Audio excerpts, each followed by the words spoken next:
Bonjour Laurence, Bonjour Guélem. bonjour à tous, bonne année. Moi, je vous souhaite le meilleur pour cette nouvelle année. Voilà, donc vidéo en rapport avec l'année 2026. Aujourd'hui, on va aborder différents sujets en lien avec les actualités, des tendances émergentes qui sont apparues les dernières années, vont intervenir sur les différentes familles, que ce soit les relations plus précisément. Et donc, on va essayer de avoir ton point de vue de thérapeute dessus pour en fait arriver à mieux les percevoir, mieux les comprendre et réagir en fonction. Parce que voilà, on est dans un contexte particulier et il faut bien sûr un petit peu s'adapter vis-à-vis des nouvelles technologies et plein de choses qui arrivent pour espérer au mieux avoir une relation saine dans sa famille. Une relation saine. C'est ça. Ok. Ok, donc premier sujet, ça c'est un truc qui m'a un peu choqué. C'est en France, à 11 ans, pratiquement un enfant sur deux a déjà un smartphone. Et d'ailleurs, ça dépasse 2 heures d'écran par jour. Selon toi, c'est quoi les conséquences de ça? Qu'est-ce que ça va impacter dans la famille?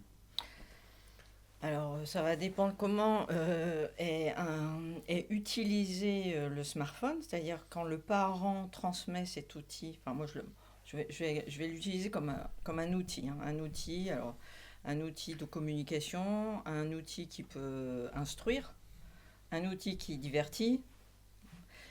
Donc, en fait, quand le parent il transmet le smartphone à l'enfant, qu'est-ce qu'il veut transmettre exactement? Est-ce qu'il veut transmettre de l'instruction, il veut transmettre de la communication, ou voilà, il ne sait pas pourquoi il l'a vraiment transmis. Voilà, c'est quelles sont les raisons. Moi, j'ai besoin de comprendre parce que qui est le parent, c'est bien le parent. Donc, c'est lui qui a la responsabilité de, quand il transmet quelque chose à son enfant, eh bien, de savoir en quoi ça va être utile pour l'enfant. Ok. Voilà, moi, c'est mon point de vue par rapport à ça. Moi, j'ai eu des enfants. Et eh bien, moi, je leur ai pas transmis cet outil-là. En tout cas, s'ils en ont eu un, c'est pas par moi. Voilà, il n'y a pas eu de télé. Voilà, moi, ce que je voulais transmettre, c'était de l'information, de l'instruction, du jeu, mais du jeu collectif, de la création. Enfin voilà, qu'ils développent leur imaginaire, leur créativité. Quand ils s'ennuyaient, ben voilà, je leur disais comment tu utilises au mieux cet espace libre pour créer, par exemple. Donc, qu'est-ce qui pousse un parent à transmettre un smartphone à son enfant à 11 ans? Voilà, moi, c'est ce que j'aurais envie de dire. Parce que le smartphone, moi, j'ai pas envie de le diaboliser, j'ai pas envie de dramatiser, j'ai juste envie de dire, en quoi cet objet eh bien, va avoir son utilité auprès de l'enfant pour justement développer son intellect, développer sa réflexion, développer son imaginaire, développer sa créativité, euh, voilà, l'accompagner dans son autonomie, l'accompagner dans sa réflexion, l'accompagner dans son évolution. Voilà. Ok. Ok. Donc j'ai pas du tout envie de diaboliser quoi que ce Ouais, soit. ce serait un peu facile. Donc, Ouais, enfin, c'est comment on l'utilise au mieux. Voilà. ok. Et parce que moi, je suis de la génération où on a eu la télé, et je me rappelle très bien, j'ai eu une rédaction. J'ai eu une rédaction sur comment utiliser à bon escient. Non, est-ce que la télé est nuisible? Et donc, moi, je me rappelle très bien, c'est comment utiliser la télé, la télévision à bon escient pour justement garder l'esprit critique,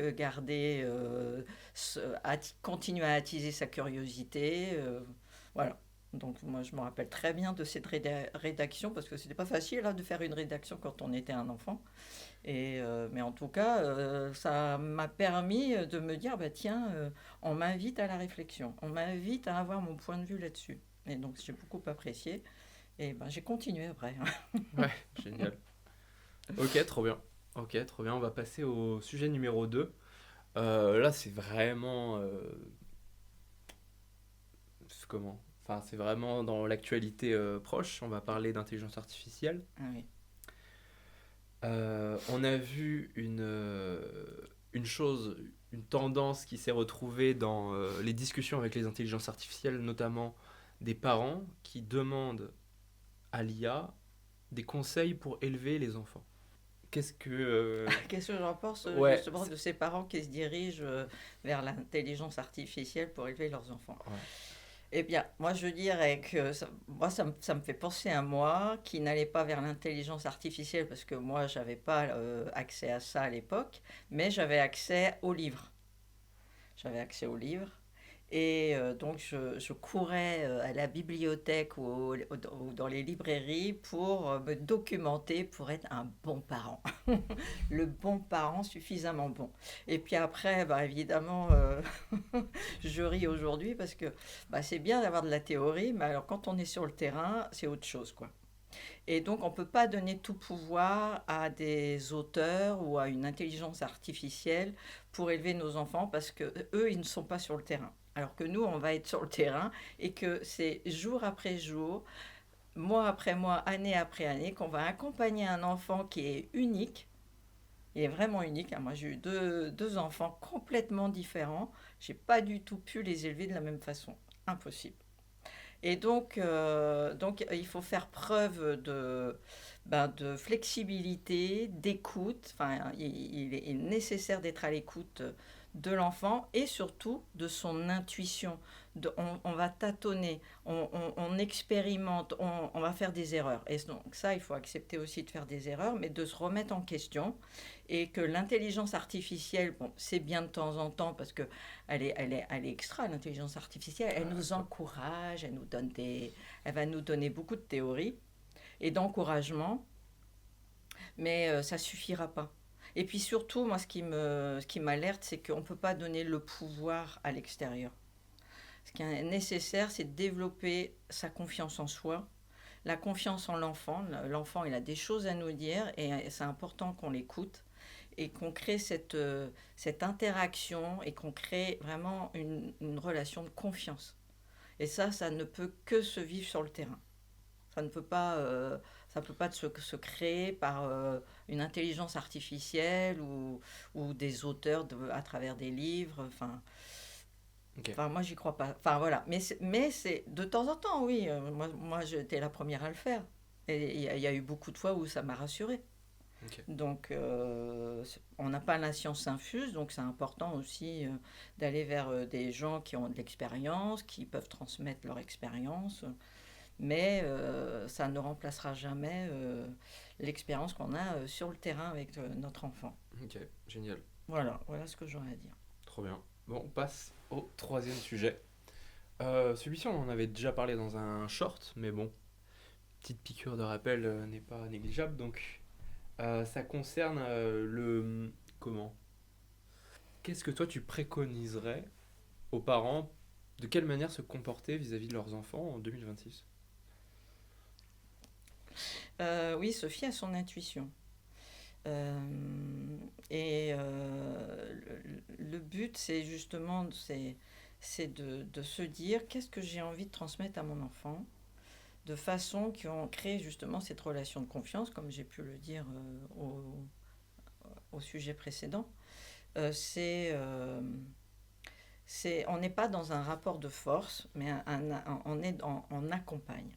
Donc, le but, enfin, moi, ce que j'avais envie d'accompagner, quand j'ai accompagné mes enfants, c'est vraiment vers cette autonomie et puis cette confiance qu'ils vont acquérir au fil du temps quand ils vont apprendre des choses nouvelles. Et donc, ce dont il a besoin l'enfant, c'est d'un cadre, mais aussi de se sentir encouragé pour aller découvrir son environnement.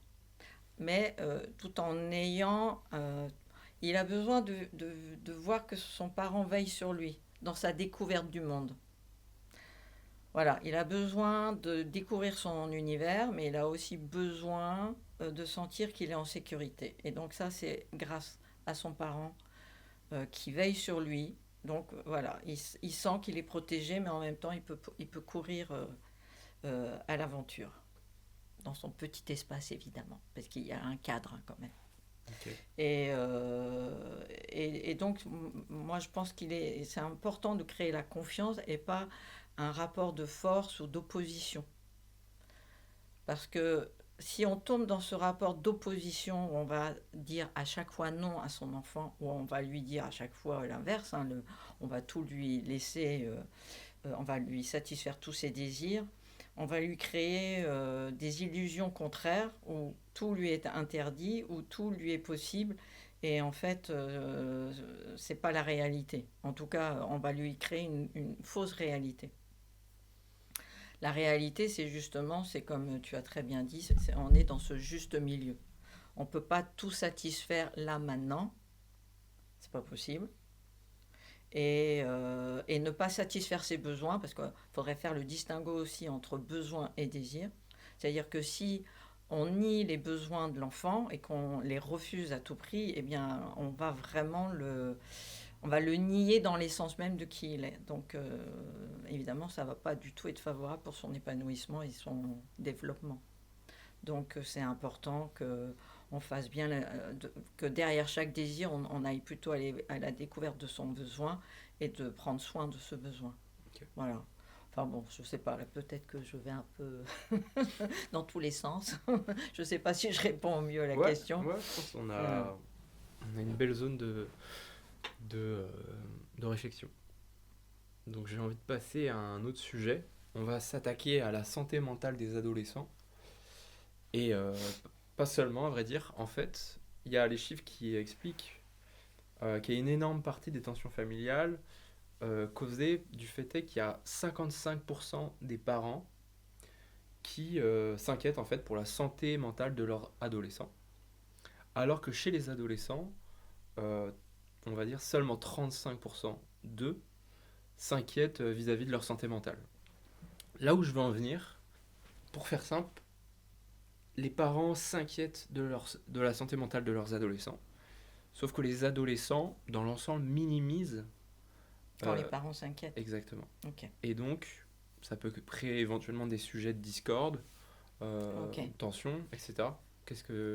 Alors, moi, ce que j'ai pu observer, parce Ouais. que j'ai envie de parler de ce que je découvre dans mes accompagnements, parce que là, on est quand même dans le réel de ce qui se passe dans les familles. Moi, je dirais que les adolescents, ils minimisent parce qu'ils ne veulent pas inquiéter leurs parents, qui eux-mêmes sont parfois ont aussi une mauvaise santé mentale. et, euh, et justement, je pense qu'il y a beaucoup de bienveillance vis-à-vis de ces adolescents qui sont en détresse ou qui sont en souffrance et qui ne veulent pas embêter, parce que moi, c'est vraiment ce que j'observe. Ils ne veulent pas embêter leurs parents parce qu'ils ont assez de soucis comme ça. Alors que moi, quand je les accompagne, les adolescents, je leur dis, mais ils sont là pour ça, justement. Ils sont là pour veiller sur vous, ils sont là pour s'occuper de vous. Il ne faut pas inverser les rôles. Mhm. Ça s'appelle de la parentification, c'est-à-dire qu'ils prennent déjà à leur charge rapidement, à l'adolescence, leurs propres problèmes. Mais parfois, c'est peut-être plus simple de minimiser que de s'y confronter réellement parce que ce serait trop compliqué. Enfin, ils sont plutôt on va dire, plutôt dans le divertissement. Ils sont plutôt ils vont plutôt s'échapper. Ils vont être dans le déni parce que ce serait trop compliqué. Ils n'ont pas encore la maturité pour ça. Donc voilà, ce serait un point de vue. Je sais que ça va peut-être pas plaire à tout le monde, pas par rapport aux parents, mais je dirais aux parents, écoutez, inquiétez-vous pour vos adolescents, bien sûr. Mais dans ces cas-là, essayez de les rassurer que vous allez bien. Et que si c'est pas le cas, si vous dites, je sais pas, vous avez un vrai échange entre vous, de leur dire est-ce que tu penses que je suis suffisamment solide là actuellement pour t'écouter mon enfant, enfin mon fils, ma fille, parce que maintenant c'est plus des enfants, ce sont des adolescents, et de les rassurer qu'ils sont suffisamment solides pour les écouter et que c'est leur rôle justement de les accompagner. Et voilà, c'est ça que j'aurais envie de dire. Parce que je pense parce qu'ils savent, les adolescents, que les parents, ils ont des surcharges mentales très souvent. Et je pense que voilà, ils veulent pas les embêter, quoi. Ok, trop intéressant. Je pense qu'autrefois, avant, à ma génération, soit on faisait pareil, ou soit on, on y allait parce qu'on sentait les parents solides et on était dans la confrontation. Voilà, moi je pense que c'est sain justement si l'adolescent il se confronte à son parent, c'est plutôt bon signe. Ça veut dire qu'il sent que son parent est solide. Ok. Voilà. Après, voilà, c'est un point de vue, hein. Évidemment, c'est jamais, ça reste des observations. Ok, mais c'était super intéressant. Plus par rapport à la charge mentale et aux injustices dans le couple. Beaucoup de familles ne se disputent pas à cause d'un gros problème, elles se déchirent parce qu'un parent porte tout et l'autre ne s'en rend même pas compte. Et c'est ce sentiment d'injustice qui va faire exploser le couple sur le long terme. Ok. Alors moi, quand j'entends ça, j'aurais envie de dire euh, que ce serait un problème de mauvaises habitudes. Il y a eu des mauvaises habitudes de prise qui amènent sur du long terme ce déséquilibre. Qui amène que là maintenant, ce qui paraissait juste avant ne l'est plus aujourd'hui. Et la mauvaise habitude, c'est pourquoi un des parents, enfin dans le couple, hein, si on parle de famille, hein, si ce sont des parents avec des enfants, pourquoi il y en a un qui a pris l'habitude de porter, de prendre la responsabilité de beaucoup, beaucoup de tâches dans la vie familiale. Moi, je dirais que ce sont des mauvaises habitudes. Et que ben, plus, plus on prend à sa charge, parce que moi je l'ai vu, hein, je l'ai vu dans beaucoup de familles, c'est pas forcément les femmes, hein. Il y a des hommes aussi qui prennent énormément à leur charge et qui ont pris cette habitude. Voilà, hein, c'est pas parce que c'est vrai qu'on va dire ouais, c'est les femmes qui portent tout.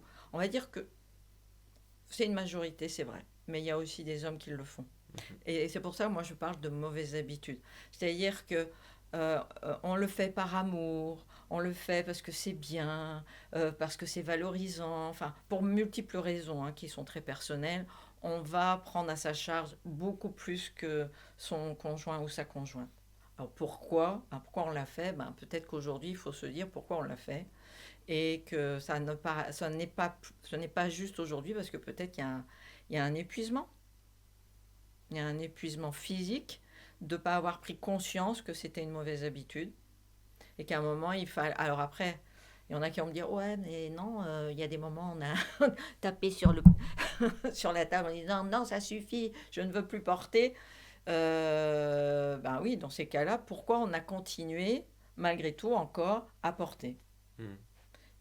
C'est-à-dire que là, il y a un constat, je vois que j'ai plus envie de porter autant. Et donc, évidemment, que ça va être beaucoup plus difficile pour celui qui en faisait le moins de s'y mettre, évidemment. Mais il faut qu'il y ait cette prise de conscience que s'il ne s'y met pas, eh bien, le conjoint ou la conjointe va vraiment s'épuiser. Donc, moi, je dis que chacun est responsable de faire évoluer au mieux ce couple Ok. pour que la famille, justement, ne trinque pas. Voilà, c'est un point de vue que j'apporte, hein. Top. Voilà. Top. Bah on a fini. Ah, C'était les 5 sujets de 2026 à réfléchir pour cette année, à s'améliorer aussi. Voilà, est-ce que tu as un petit message pour les familles, les couples, les adolescents pour cette année, pour récapituler un peu tout ça? ben, en 2026, moi je dirais, moi ce serait le thème que j'ai vraiment envie d'aborder avec les familles, c'est la responsabilisation de soi, hein. Je pense que c'est vraiment ça qu'il faut développer, c'est accepter l'idée de se remettre en question. Parce que nous sommes responsables des uns et des autres, on est responsable de soi, mais aussi des relations qu'on établit avec les autres. Et puis, si on est parent, ben, on a la responsabilité de veiller sur l'évolution de notre enfant ou de nos enfants. Et on a aussi la responsabilité de prendre soin de la relation avec son conjoint ou sa conjointe et de ne plus rendre les autres coupables. Voilà, de notre malheur. Voilà, moi 2026, et oui, il est temps de se responsabiliser, de devenir mature et enfin je parle pour les adultes, hein, et de pas justement de pas transmettre le pouvoir de la technologie, hein, telle que l'intelligence artificielle, le pouvoir, c'est nous qui devons le garder, c'est nous qui devons grandir et se responsabiliser et développer eh bien, la confiance en soi. Voilà. Et l'affirmation de soi, ça évidemment, c'est indispensable quand on est parent. Génial. Ok, bah merci beaucoup Laurence. Ben, avec plaisir, Guilhem. Et puis à la prochaine.